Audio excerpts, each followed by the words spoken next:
Welcome back, or welcome if you're just joining us. It's the France-WENTE debate. We're looking at the Panama Papers fallout and some of the measures that have already been proposed by governments. We talked in part one of our discussion about Germany calling for a transparency registry of genuine owners of shell companies. We're in the company of Pascal Saint-Amans. He's the director of the OECD's Center for Tax Policy and Administration. Serge Michel of the French newspaper Le Monde, which helped break the Panama Papers. We're also with Stéphane Bonifaci, executive director at FraudNet, and Frédéric Roder, for the France director for the anti-poverty advocacy group WON. Before the break, you were saying how you're still skeptical about whether or not the taxman can catch up with those trying to hide the money. First of all, let me ask you, this transparency register, why hasn't it been done before? Yeah, this is really the big question, because I think we need to be aware of the challenges, and I think we need to be aware of the fact that if it is getting more and more difficult to hide dirty money, it's still possible, and we know that there are a lot of people around the world that will still try to hide it, and if they can't do it in Panama any longer, they will move elsewhere. But it doesn't mean that we can't do anything, and a few things have been done. And much more needs to happen now. The proposal for a transparency register has been on the table for quite a while. It's actually quite simple to put it into place, and it's really the first step to crack down on shell companies. So far, we have the UK, which has committed to put it into place.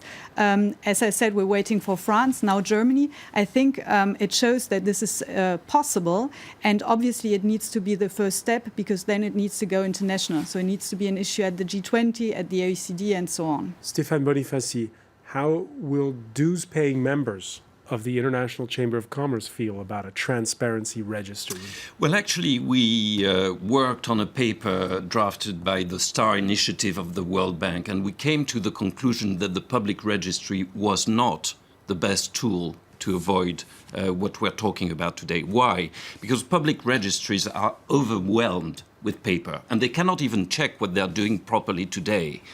Adding to this burden the information about beneficial ownership, which is so easy to circumvent, is, to me, not a good tool. The good tool is to rely on the private service providers. That would include firms, law firms, accountants, that should have this information. And if they don't, but we need them to be transparent. But if they don't, then they have All right, so let's give a concrete example. When the former head of France's far-right National Front has a company that's set up in the name of his butler, all right, allegedly, because that's still being discussed in the courts, whose job is it to say, no, this actually belongs to Jean-Marie Le Pen? The public registry people will not be in a position to deny that this guy is the beneficial owner. It has to be, the information has to be checked by the private sector.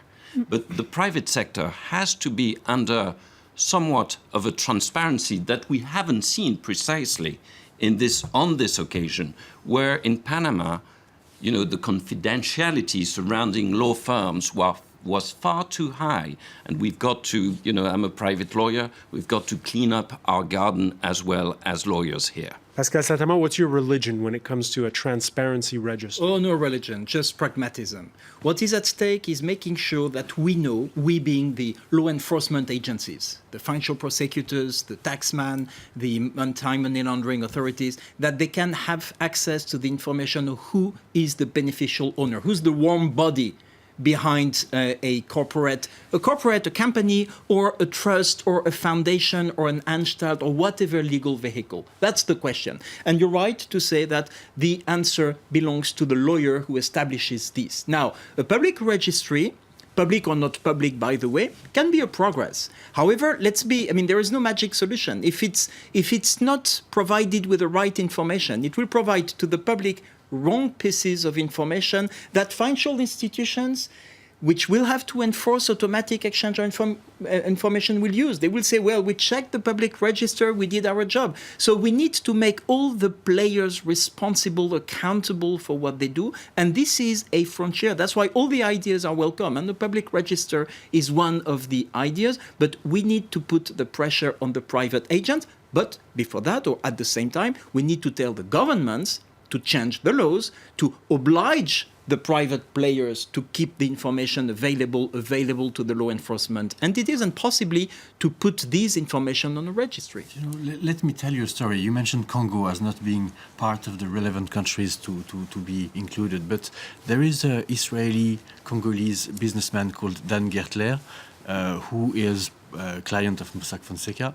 He, his lawyer, who is based in Gibraltar, asked Mossack to open in emergency 2 companies for him.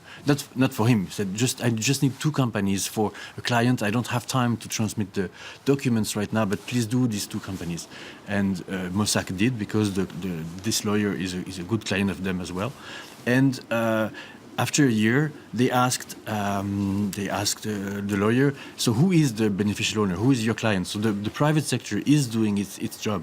We have seen many instances in the documents we have searched that Mossack Fonseca was constantly asking for beneficial owners on certain companies. Because if I understand correctly, it's a bit of a hot potato, right? The lawyers say it's not our job, it's the job of the banks. The banks say it's not our job, it's the job of the lawyers. And there's also the regulator. It is. But Mossack Fonseca now, according to what we have seen in the documents, wants to know. That's what you've shown. So they ask constantly, and the lawyer didn't answer. And then after 1 year of constant questions, he answered, it's Dan Gertler. And then Mossack Fonseca says, wow, we don't want this guy here. The daughter of Mr. Mossack herself said, he's a merchant of blood diamonds, so he had to. His lawyer, another lawyer of him in Geneva, changed the company for him, and he moved the 2 companies to another provider. All right, Frédéric. Congo is, I think, Congo should benefit. What I'm saying is that Congo is not the place where this is happening. Congo should benefit from all this work, like all developing countries, because precisely we see these cases of corruption, these cases of trafficking, human trafficking, drug trafficking, and so taking place in developing countries, which lose revenue, which lose the confidence of the people who are there. So they need to benefit from all that, but we shouldn't put necessarily the pressure on them to put public registry, because it's not happening in Congo. It's happening in Gibraltar, it's happening in Panama and elsewhere. That's what I mean. But this is why we actually need public registers, and we need other information also to be accessible.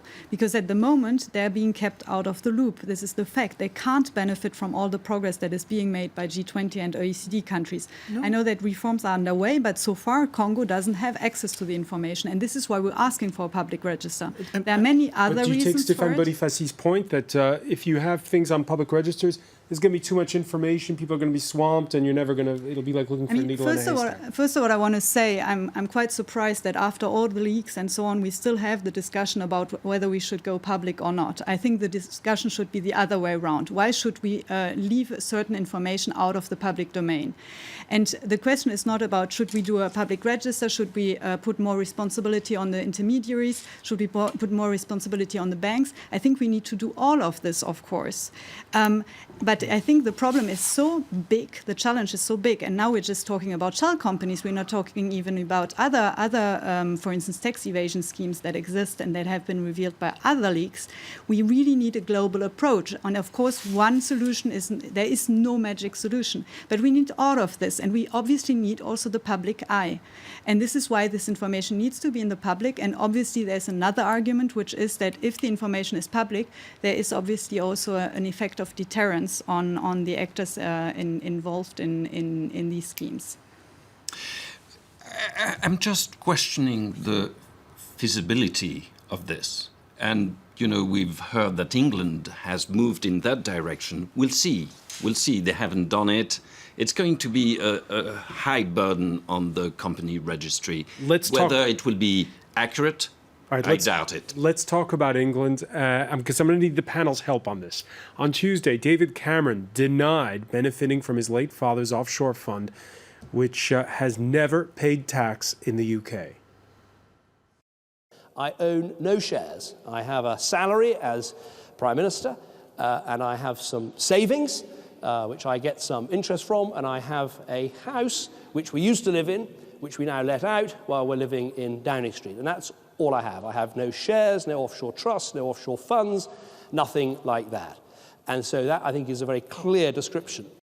Not clear enough, it seems, because the British Prime Minister has been quizzed 3 times in the 24 hours since. Now his spokesperson has had to come out with a new statement providing further clarity. There are no offshore funds trusts which the Prime Minister, Mrs. Cameron, or their children will benefit from in the future. And here's the interesting caveat on this. No offshore trusts. His father's trust no longer domiciled in the Bahamas, but now in Ireland. Is Ireland considered offshore? Depends. I don't know. What do you think?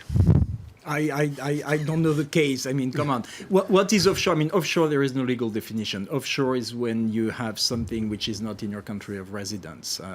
But I really don't know the case, and I don't want to know the case. All right. I don't want to know the case, Stéphane. I want to know the case. Stéphane Bonifaci's point, he's alluding to the fact that the opposition leader, Jeremy Corbyn, has been accused this Wednesday by some of trying to restore the British Empire. That's because he's calling for direct rule over overseas territories that hide cash. Dependent territories normally have no tax base at all. They depend entirely on a UK government grant for their administration. Well, I'm saying to those governments, hang on a minute, what are you doing? You're actually sheltering a large number of people who ought to be paying tax to the British government for the services that are needed for people from whom you've made the money. Is it time for the UK to take back Gibraltar and the Cayman Islands and Guernsey and Gibraltar Jersey? is probably the most controversial one given the situation with Spain. I have to say that... Is it a good idea, Jeremy I have Corbyn? to say that the UK, for the past few years, has really put a tremendous amount of pressure on its offshore jurisdictions. We have the overseas territories, Cayman Island, Bermuda, and some others, in the Caribbean mainly, and in the Crown dependencies, Jersey, Guernsey, Isle of Man. They now have passed all these jurisdictions, all the right legislations, they enforce them pretty well, and they have all committed to automatic exchange of information in 2017. And the UK has done the job. Now, the question of who's responsible for what in terms of regulation or legislation is a question for the UK, like France with Tahiti or Nouvelle-Calédonie, which are independent from a tax perspective. What matters is that the compliance with the international standards be assured, and these jurisdictions have made progress. They still have problems. I mean, the British Virgin Islands, they have 850,000 companies incorporated there for what, 60,000 inhabitants? But they have changed their legislation and they're now enforcing it. And as a result, they're losing a lot of business. Frédéric Rodin? I think much more can be done from the UK, and I think we will see whether David Cameron is serious on making progress on financial transparency very soon, because he's holding a summit on the 12th of May. Which will be called the Offshore Summit. And what we want to see there is that he's putting more pressure, for instance, on the Crown dependencies, but also on other countries, for instance, in moving towards public registers for beneficial owners of companies. And what the UK needs to do before this summit is that they've made progress on companies, but not on trusts. And this is where we want them to move into the right direction, because we know that you can use shell companies today to hide money, but trusts are probably even more opaque and more effective in that sense. So the UK definitely has much more to do, and we hope that they will do it before May 12th. All right, the Financial Times, in a lead editorial on Tuesday, endorsed doing more. They said that the years since the financial crisis have shown that power still resides where wealth is created. In other words, Serge Michel, that we're talking about the United States in part one of our discussion, how they've cracked down, and that now Europe can do a lot more.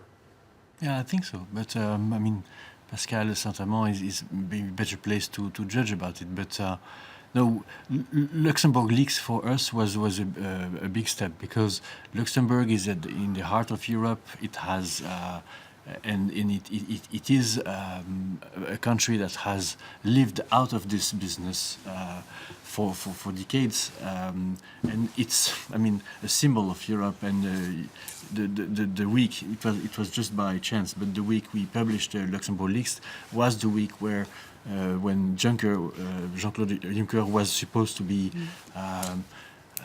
to become the president of the EU Commission. So it's really is a symbol, and I think this has changed. And I think it's very slow. You know, it's like speed control measures. When you people drive too fast, and you have these flashes, and it takes years to have people to like slow down and to diminish the number of dead people on the road and everything. So I think every leak we have, we don't know which is the next one, and we wait for with impatience. But somehow it's like a big flash. It slows down everybody for a while, then some people move again, and it takes, I think, years to find the right way to drive. Stéphane Bonifaci?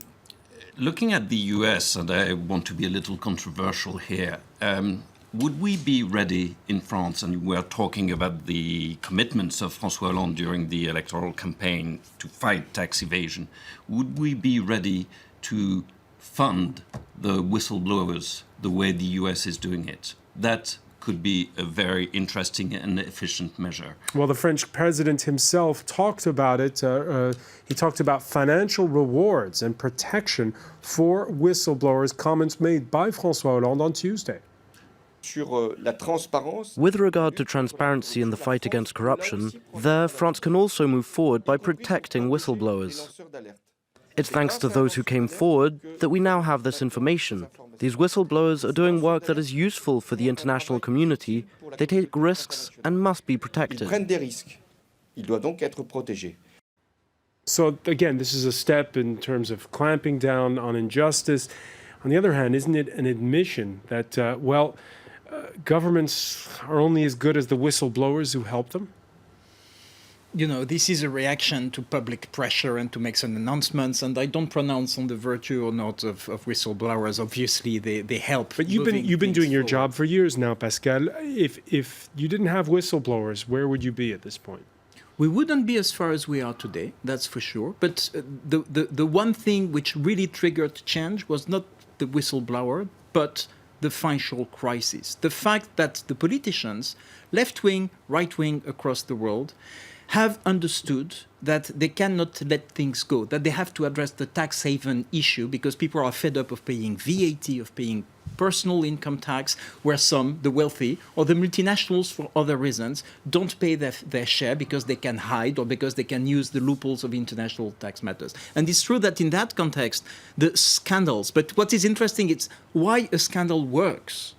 You know, 20 years ago, all this story would have just done one or a few lines in some papers, not, I mean, being on the front page of all the papers for 1 week. So it shows that the tolerance of the people has changed.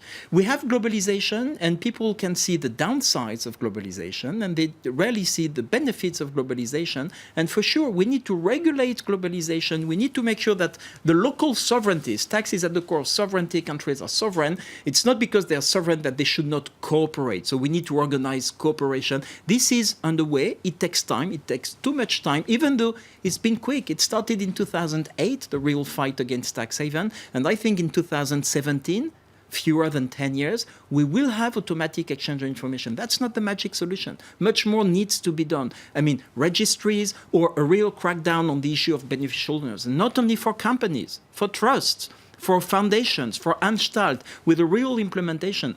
The FATF started in the 80s. I mean, did we get rid of money laundering? No, we didn't. We need to go further in the real effective implementation of all this. And for sure, the scandal like this one helps getting the politicians supporting what's happening. Frédéric Rodin? Yeah, unfortunately, we still need those scandals in order to make progress, which, for instance, the Juncker case shows. I mean, it's thanks to the LuxLeaks that we got the exchange of tax rulings. No, sorry to interrupt, but we came up with a solution on the automatic exchange of tax rulings in September 14, which was 3 weeks before the leaks on Luxembourg, because we did anticipate, we did launch the project fighting base erosion and profit shifting, BEPS, in 2013, and we had the solution a few weeks before. Sorry to interrupt, but on that one, LuxLeaks came after the solution. But you didn't necessarily have the political support for it. No, we did. The G20 endorsed it. All the G20 finance ministers endorsed it at Cairns. You can find evidence of that in the communique in Cairns, and LuxLeaks just was issued a few weeks. I'm not disputing the fact that these leaks can be useful, but this example, we were a bit ahead. I would just say that the pressure was immense on Juncker. We would have actually wanted it to be bigger, because back then he actually blocked on the public registers.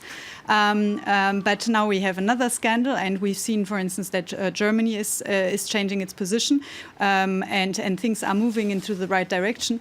But I think it's a bit unfortunate that we also always need to have a scandal in order to get things moving. And I think what is now important is that we're not talking only about the reaction to the Panama Papers, but really discussing much more global approach to the fight against tax evasion, corruption, illicit financial flows. And proposals are on the table. And by the way, in France, Parliament will be discussing a transparency bill very soon, in May.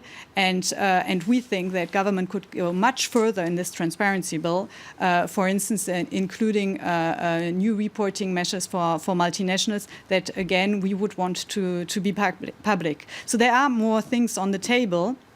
There are also the opportunities. I also mentioned the summit in the UK. We have obviously the G20 process that moves ahead, and I think what we need to ensure is that we now have a momentum and that it's really being used for concrete measures. Yeah. Russell on Facebook saying, "I'm sure more will follow. This is just the beginning. I don't think you've seen everything yet.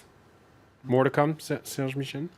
We are publishing the Dan Gertler story tomorrow, and some others till Friday. And we have still, and actually the database is so big that we will continue digging in it for months. But with smaller stories, we did. Serge Michel, I want to thank you. I want to thank as well Frédéric Roder, Stéphane Bonifaci, Pascal Saint-Amand. Stay with us. Our Media Watch segment is next.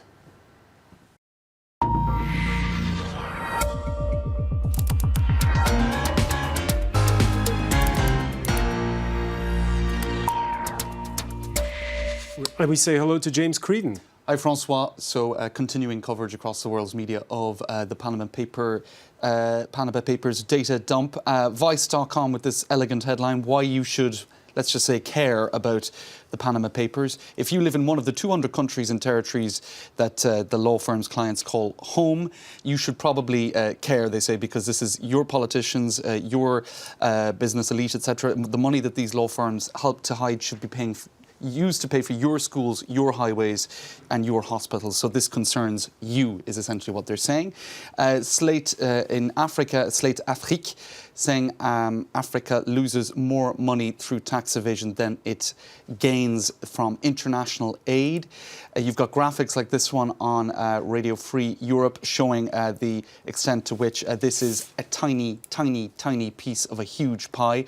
Tip of the iceberg, we've been hearing that all week. So in other words, global elites beware, as Reuters blog says, the Panama Papers won't be the last revelation. On that point, Pascal Saint-Amand, we heard just before the scandal broke, the French finance minister said that 3 billion euros in taxes had been recovered in 2015, which wouldn't have been recovered previously. How much of a windfall can we expect? 6 billion of the past 2 years, among 20 OECD G20 countries, more than 50 billion euros collected over the past few years, 500,000 people who have disclosed. And is that a sizable sum, or is that a tip of the iceberg? We just don't know. I mean, no, it's not the tip of the iceberg. I think the regularizations have happened, but there is still much more to come. And this Reuters blog goes on to say that the implications could be widespread and indeed entirely positive. The 2011 Arab Spring was in part produced by anger at just these trends, and it hasn't. They say it hasn't turned out politically well, particularly well. We've seen Donald Trump and perhaps Bernie Sanders are benefiting from that, from this sort of disenchantment with political elites in the US, the far right parties in Europe, etc. But there could be more beneficial consequences too. For example, an impetus to fix the tax system worldwide, and shaking up of political and other systems that are badly needed. Time.com will just finish with this: the Panama Papers could lead to capitalism's greatest crisis. This is picking up on what I said about Bernie Sanders and Donald Trump both doing well out of a sense that global capitalism is working mainly for the 1%, not the 99%. Voters know it at a gut level, and indeed this is what the Panama Papers seem to be revealing, that it's a system that works really for big corporations and for those with a lot of money who know how to place that money, not for average Joe Soaps who are salaried. All right, many thanks for that, James Creedon. I want to thank our panel once again. Thank you for joining us here in the France 24 debate.